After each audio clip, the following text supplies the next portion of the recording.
Peut-être juste montrer le bidule.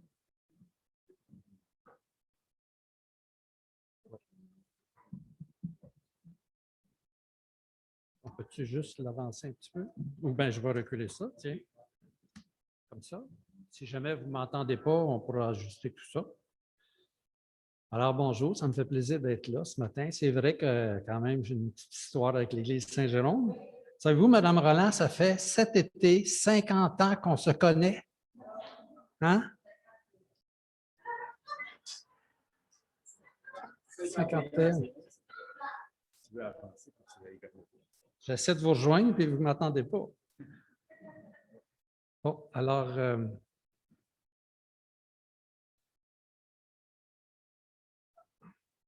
Alors, oui, je suis bien content donc d'être avec vous. J'ai calculé ça tout à l'heure, ça fait 1 an et demi que je ne suis pas allé à l'église. Je zoome l'église à Sainte-Thérèse, on ne se réunit pas encore, on commence la semaine prochaine.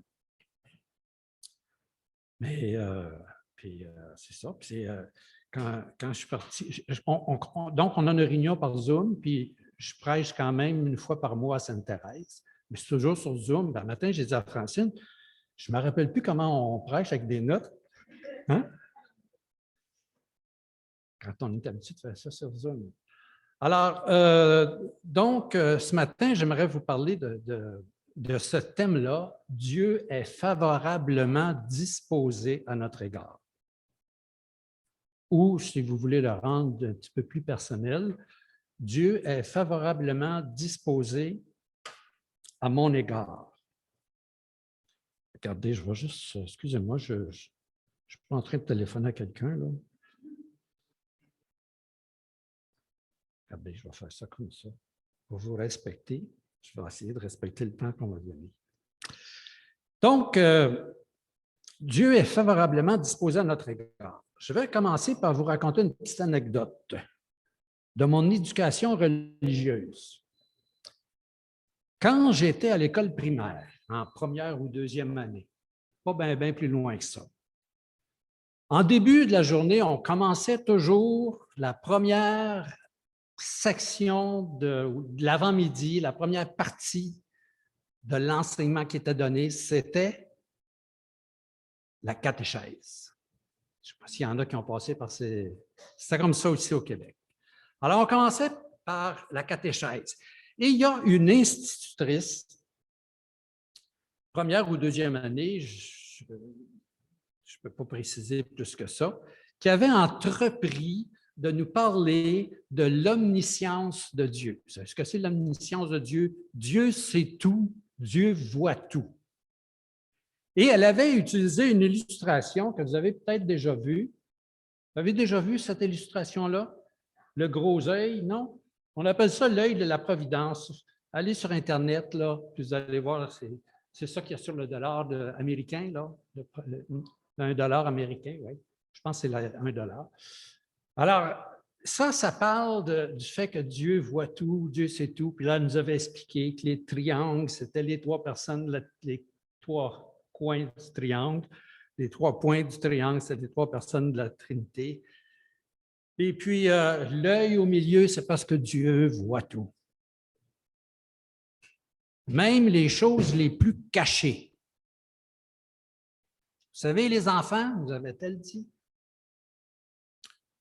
Des affaires que vous pensez que personne ne voit, là, que vos parents ne voient pas, que votre professeur ne voit pas, que les autres ne voient pas, là, comme les petites tricheries, les vols, les petits mensonges, les gros mensonges, les mauvais coups. Dieu voit ça. Même si vous pensez que Dieu ne voit pas ça, que personne ne voit ça. Alors évidemment, comme chaque enfant répond selon sa propre sensibilité, moi, j'ai développé une image de Dieu qui exige, qui me surveille, prêt à me juger. Il me voyait tout le temps, partout, en toutes circonstances, même si moi, des fois, je pensais que personne ne me voyait. Plus tard, comme adolescent, dans ma période un peu plus contestataire, je me suis représenté ou je me représentais ce Dieu comme un juge. Un juge là, qui nous surveille du haut des cieux avec sa verge de correction, prêt à nous taper. Alors évidemment, dans ma vision du monde, Dieu n'était pas vraiment bien disposé à mon égard et à l'égard des êtres humains. Mon expérience du christianisme, c'était ça. Mon expérience du christianisme, elle était négative. Alors finalement, pour corriger la situation,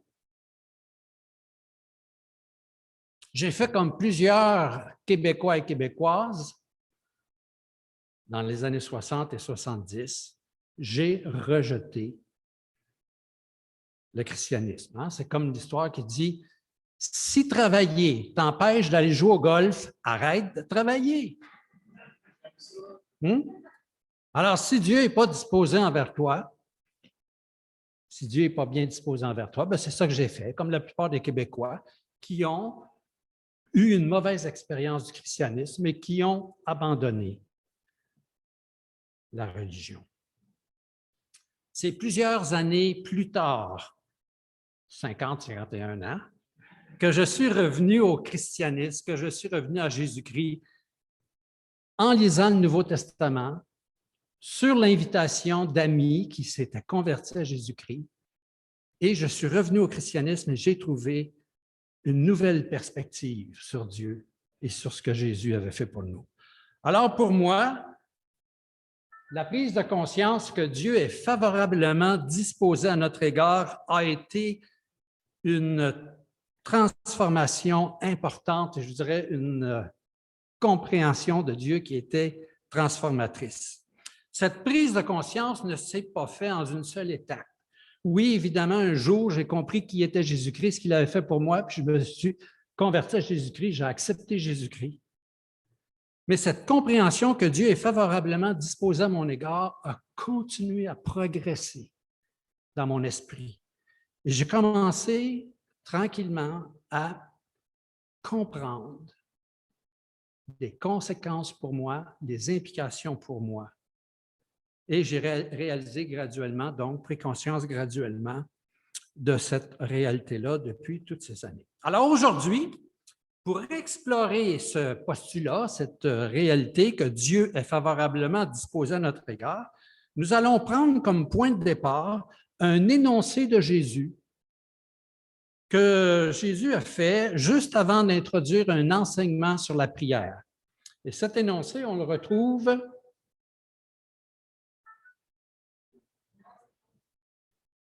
l'autre bouton? Non, il recule.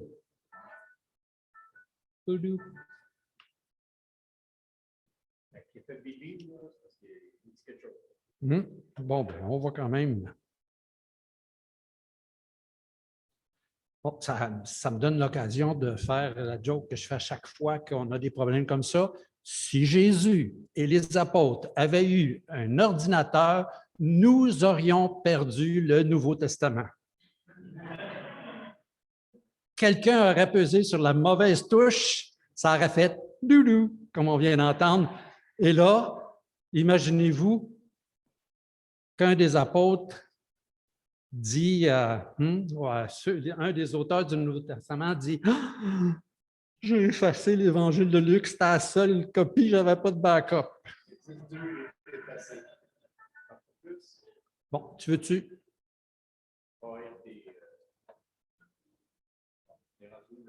OK, excellent, oui. Mais là, tu vas être obligé de faire, tu vas te dire quoi faire. Oui, oui, beaucoup de clins d'œil, avance, recule. Donc, le texte biblique que je voulais vous lire, c'est le suivant. En priant, ne multipliez pas de vaines paroles comme les païens qui s'imaginent qu'à force de paroles, ils seront exaucés. Ne leur ressemblez pas, car votre Père sait de quoi vous avez besoin avant que vous le lui demandiez. Alors, avec un tel énoncé de Jésus, vous pensez probablement que je vais vous parler de la prière. Eh bien non. Mon intention ce matin, ce n'est pas de parler de la prière, mais plutôt de nous amener à comprendre que tout ce que Jésus dit à propos de Dieu repose sur une prémisse. Et ça, ce qu'il dit ici, ça repose sur cette prémisse-là. Dieu est favorablement disposé à notre égard.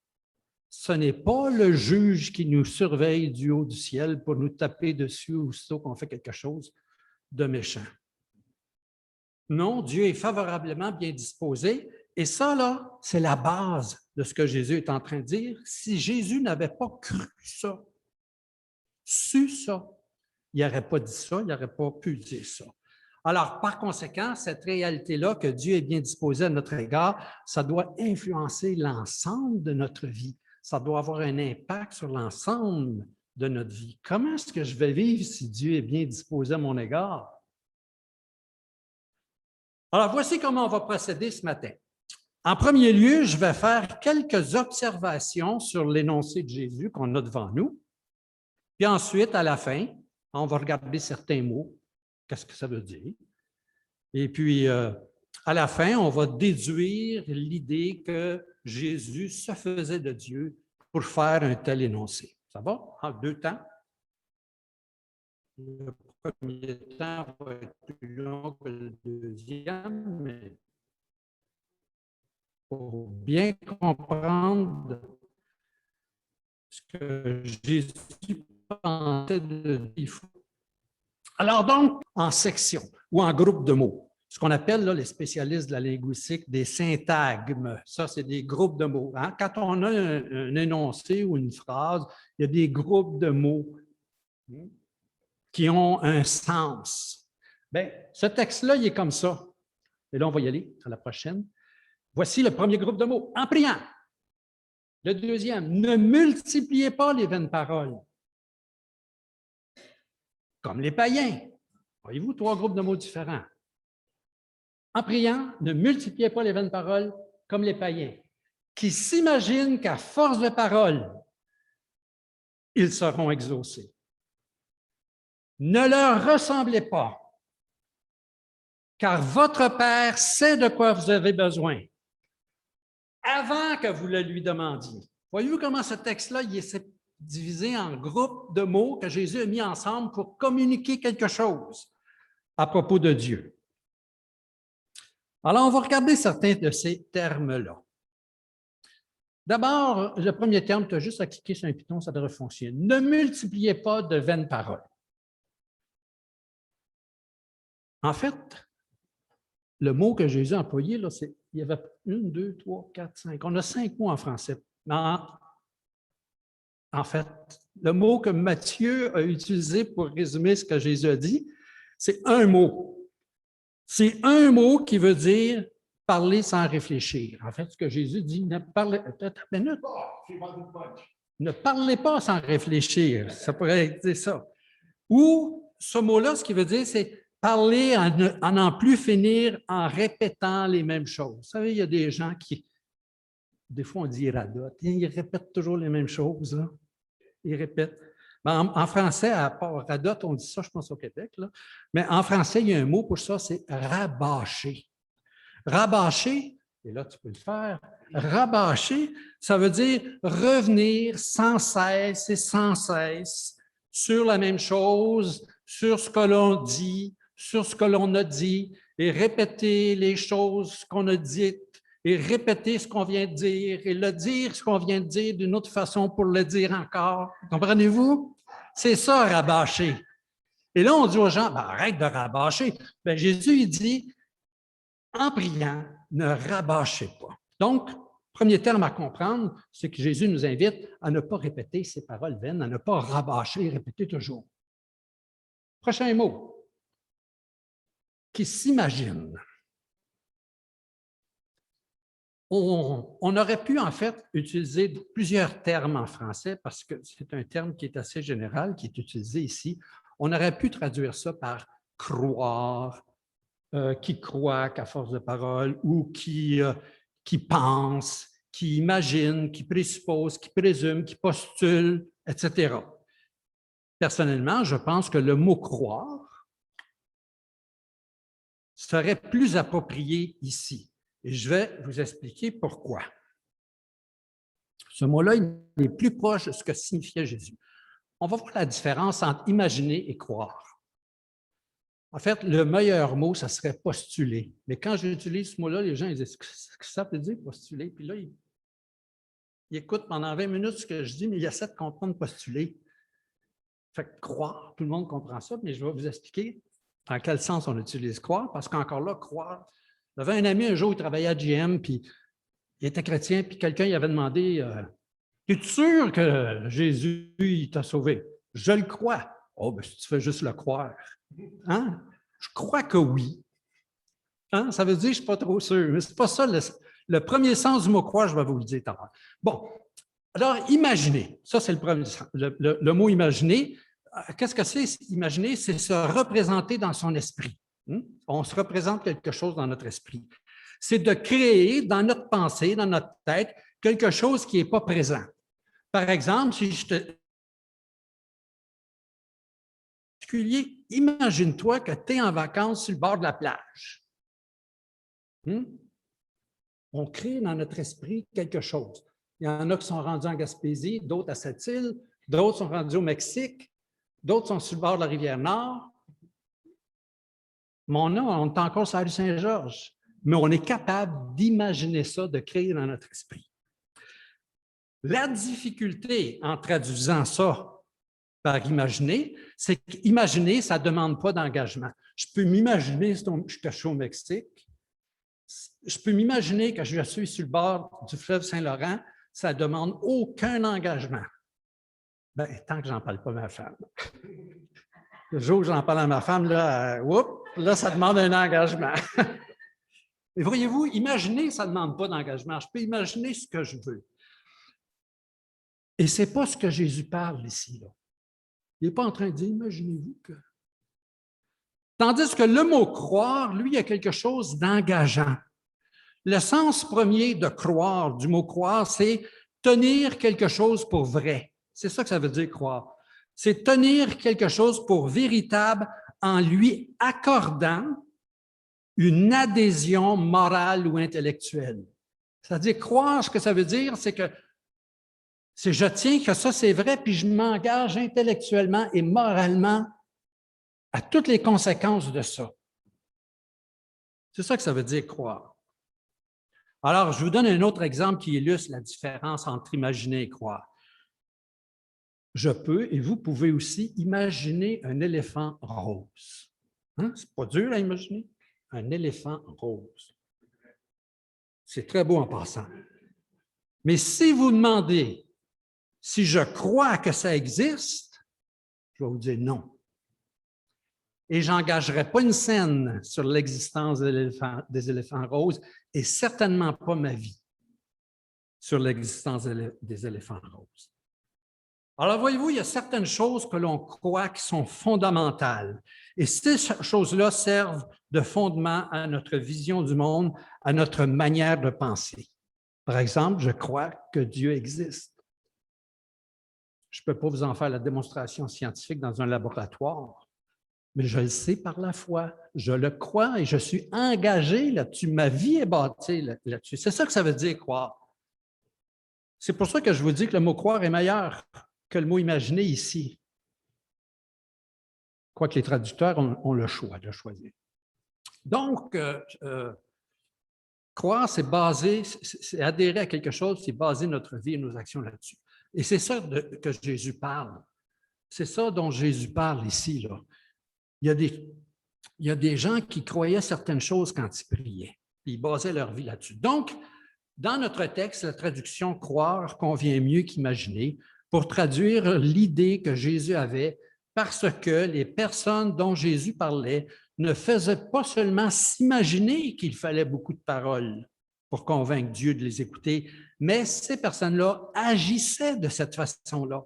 Ils en mettaient, ils en mettaient, ils en répétaient des paroles parce qu'ils pensaient que c'était comme ça qu'il fallait s'adresser à Dieu. C'était leur façon de vivre et de prier. Alors, qui croit qu'à force de paroles, là, tu peux y aller. Ben, voilà. C'est pas mal bon. Alors, À force de parole, écoutez, encore là, il y a 4-5 mots en français, Jésus, ce qu'il utilise, c'est un seul mot, on appelle ça un nom collectif. Vous savez ce que c'est un nom collectif? Un nom collectif, c'est un nom singulier, comme une foule. Une foule, c'est un nom collectif. C'est une foule, mais il y a bien du monde dans la foule. Une meute de chiens, mais il y a bien des chiens dans la meute. Une multitude de paroles. Il y a une multitude de paroles, mais il y a plusieurs mots dans la multitude. Et c'est ça le mot que Jésus utilise ici. Alors, ne rabâchez pas comme les païens qui croient que par une multitude de paroles, ils seront exaucés.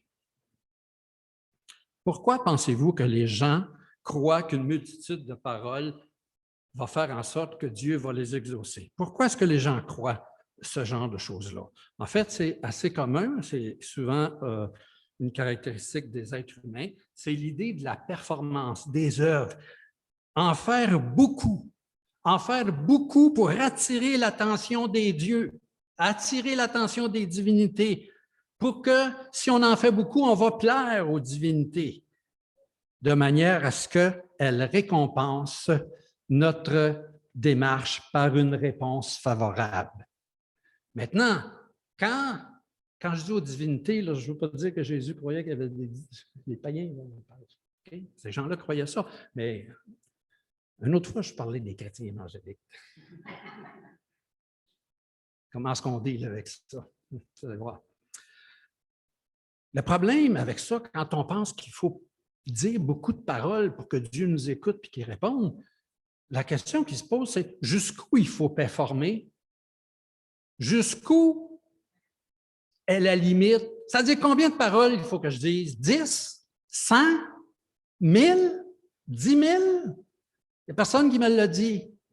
Et si je crois ça, je vais en mettre des paroles. Et là, je vais me mettre à rabâcher. Et là, je suis dans la performance puis les œuvres. C'est soufflant, ça. Quand est-ce qu'on en a assez? Regardez 2 exemples qu'on trouve dans la Bible. Les prêtres de Baal. Vous rappelez-vous un jour, Élie, en fait, le peuple d'Israël, vous connaissez peut-être Baal. Baal, c'est un dieu dans l'Ancien Testament, une divinité des païens. Et puis, le peuple d'Israël est allé vers les Baals, puis il avait oublié Yahvé, il avait délaissé Yahvé. Puis Élie, le prophète, il réunit les prêtres de Baal, puis il dit au peuple d'Israël, c'est assez. Décidez aujourd'hui, arrêtez de branler sur une jambe puis sur l'autre. Décidez aujourd'hui. Si c'est Baal qui est Dieu, non, je l'ai mis là. Si c'est Baal qui est Dieu, allez vers Baal. Et si c'est Yahvé qui est Dieu, allez vers Yahvé, l'Éternel, dans notre Ancien Testament. Puis il dit, regardez les prêtres de Baal, là, ce que vous allez faire. Vous allez faire un autel. Puis vous allez préparer un sacrifice. Puis là, vous allez prier Baal, puis vous allez dire, Baal, mets le feu à l'autel. Vous, là, vous n'avez pas le droit de mettre le feu à l'autel. Vous allez dire à Baal, mets le feu à l'autel. Puis là, il nous a dit que le matin de bonne heure, là, il y avait 450, je pense, prêtres de Baal qui ont commencé à crier à Baal. Puis ils ont crié tout l'avant-midi, puis ils se sont mis à danser.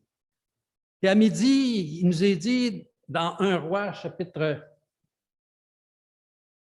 18, il nous a dit que Élie, il les a arrêtés et il a dit, écoutez, Baal, il ne vous a pas entendu, là. Criez plus fort. Peut-être qu'il est parti en voyage, peut-être qu'il dort. Puis là, les prêtres de Baal, ils ont commencé à se faire des incisions jusqu'à temps que le sang coule.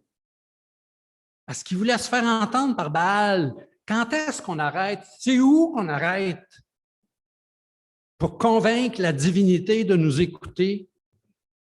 Puis il y en a qui allaient encore plus loin. Dans Michée, l'Éternel agréera-t-il des milliers de béliers? Alors, voyez-vous, on en fait-tu un sacrifice? Des milliers de sacrifices? Des myriades, ça c'est des 10 000 torrents d'huile. C'est pas assez, on va en mettre encore plus. Donnerai-je pour mes transgressions mon premier-né? On est dans les sacrifices humains, là. Les gens voulaient tellement que Dieu les écoute qu'ils offraient leurs enfants en sacrifice. Pour le péché de mon âme, est-ce que j'offrirais les fruits de mes entrailles? Jusqu'où on va?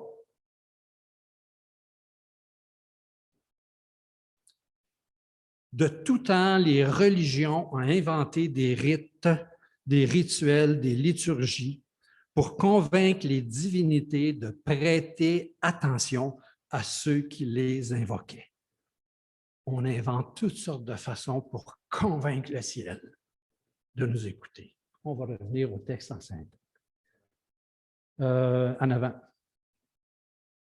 Alors Jésus dit en priant, ne rabâchez pas, comme les païens, qui croient que par une multitude de paroles, ils seront exaucés. Jésus rajoute, ne leur ressemblez pas. Tu peux cliquer.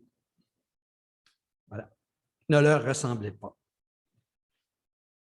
Jésus invite ses disciples à ne pas agir de cette façon-là. Et quelle raison Jésus donne-t-il? Car ne leur ressemblez pas, ne faites pas ça. Là.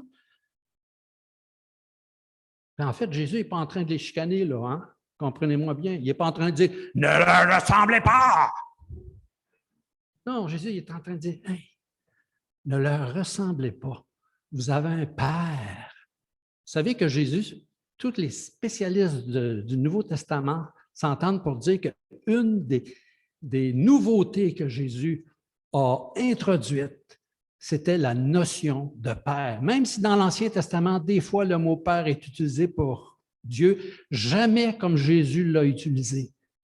Jésus il dit, ne leur ressemblez pas, vous avez un Père dans le ciel et il sait de quoi vous avez besoin avant que vous le demandiez. Vous n'avez pas besoin de le répéter 1000 fois. Avant que vous commenciez la première fois, Dieu savait déjà ce dont vous aviez besoin. Ce que Jésus sous-entend ici, c'est que Dieu sait ce dont on a besoin et qu'il est bien disposé à notre égard pour nous accorder cette chose-là. Par conséquent, faites donc pas comme les païens. Jésus nous dit, c'est une invitation qu'il nous fait.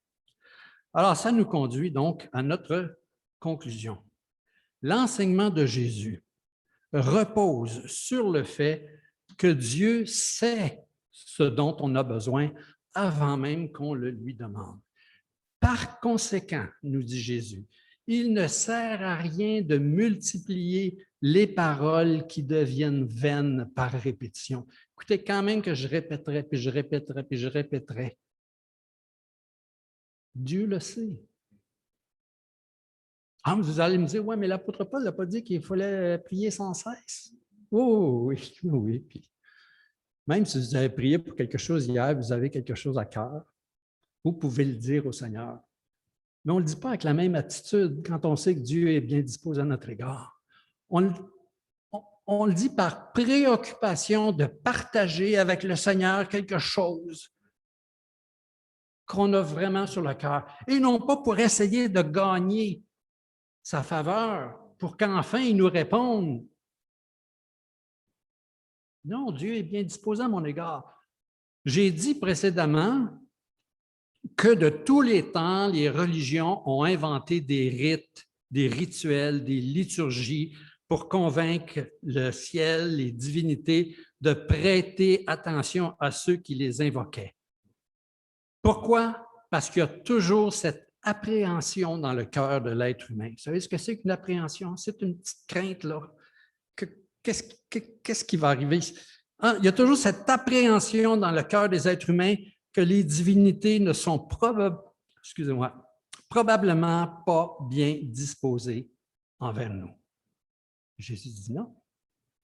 Dieu sait ce que vous avez besoin et il est bien disposé envers vous. C'est différent pour Jésus. Il sait que Dieu se préoccupe des êtres humains. Il n'a pas besoin que l'on convainque Dieu, de notre besoin, parce que Dieu sait ce dont on a besoin avant qu'on le formule. Est-ce qu'on a des exemples ailleurs dans la Bible? Dit autrement, de cette même vérité que Dieu est favorablement disposé à notre égard? Oui, on en a. Prenons par exemple ce verset dans 1 Jean chapitre 4. Quand Jean écrit « Pour nous, nous l'aimons Nous l'aimons. Nous l'aimons parce que je me suis tellement forcé pour l'aimer. Non, nous l'aimons parce que lui, il nous a aimés en premier. C'est parce que Dieu est bien disposé envers nous que j'ai développé dans mon cœur cet amour pour lui. Je n'ai pas à le craindre. Je n'ai pas à en avoir peur. Nous l'aimons parce qu'il nous a aimés le premier. C'est aussi un peu ce que disait l'apôtre Paul dans Éphésiens chapitre 2, quand il dit « c'est par la grâce que vous êtes sauvés ». Hein? Par le moyen de la foi, cela ne vient pas de vous, c'est le don de Dieu. C'est un cadeau. Dieu nous fait un cadeau de ce salut parce qu'il est bien disposé à notre égard. Dieu nous aime. Ah, mais pourquoi tu n'as pas dit ça simplement comme ça au début? Dieu nous aime. Plutôt que de dire que Dieu est bien disposé à notre égard, c'est parce que j'ai mes petites critiques des fois sur nous comme évangéliques. Hein? Nous, les évangéliques, on est tellement habitués de dire Dieu nous aime qu'on n'en tire plus les conséquences. On est tellement habitué de dire c'est par la grâce qu'on est sauvé qu'on vit presque plus, disons parfois, il ne faut pas me choquer personne, selon cette réalité-là. C'est par grâce. Dieu nous aime. Il est bien disposé à notre égard. Quand je m'approche de Dieu, je n'ai pas à le craindre parce qu'il est bien disposé à notre égard. Mais on va y revenir à une autre occasion. Je vais terminer ici et je vais vous dire, en terminant, je vais vous donner un petit devoir. Tiens. Disons que vous avez compris ça, là, que Dieu est bien disposé à notre égard. Peut-être vous dites, je n'ai pas tout à fait compris, là, mais je suis capable de mémoriser la phrase. Dieu est bien disposé à notre égard. Alors, le petit devoir, c'est le suivant. Quand vous serez à la galerie après-midi, au soleil, tranquille, tout seul dans votre cour, ou quand vous serez dans votre lit ce soir avant de vous endormir, ou à 3 heures du matin quand vous vous réveillez et vous êtes calme, vous vous endormez, commencez à penser à ça. Qu'est-ce que ça veut dire pour moi que Dieu est bien disposé à mon égard? Comment est-ce que je peux vivre en fonction de ça? Et méditer ça. C'est comme ça que cette réalité-là, que cette vérité-là s'enracine dans notre cœur, prend sa place dans notre cœur et que finalement, on commence à vivre en fonction de ce que Jésus nous dit, que Dieu est bien disposé à notre égard. Bien, là-dessus, que le Seigneur vous bénisse. Et puis, ça me fait plaisir d'être avec vous ce matin. Puis, je ne sais pas si j'ai le droit de le dire, mais on m'a invité à revenir une fois de plus cet été. Alors, on continuera sur ce sujet-là. Amen.